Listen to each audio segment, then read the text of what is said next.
కాకినాడ జిల్లా పెద్దాపురంలో వైసీపీకి తన సభ్యత్వానికి రాజీనామా చేయనున్నట్లు వైసీపీ జిల్లా ప్రధాన కార్యదర్శి ఆరెళ్ల వీర రాఘవులు తెలిపారు. తనపై వచ్చిన అసత్య వార్తలు, తప్పుడు కథనాలపై Peddapuram in-charge Dorababu, YCP regional coordinator Botsa Satyanarayana, జిల్లా పార్టీ అధ్యక్షులు దాడిశెట్టి రాజా దృష్టికి తీసుకెళ్లామన్నారు.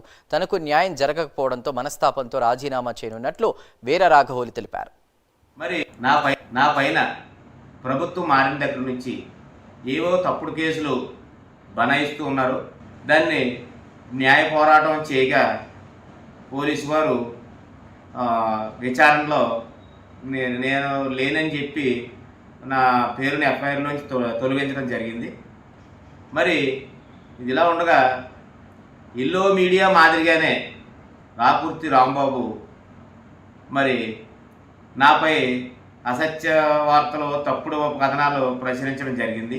జరిగిన వెంటనే ఆ న్యూస్ పేపర్ చూసిన తర్వాత దౌలూరు దొరబాబు గారి నియోజకవర్గం ఇన్ఛార్జ్ దౌలూరు దొరబాబు గారికి తెలియపరచడం జరిగింది.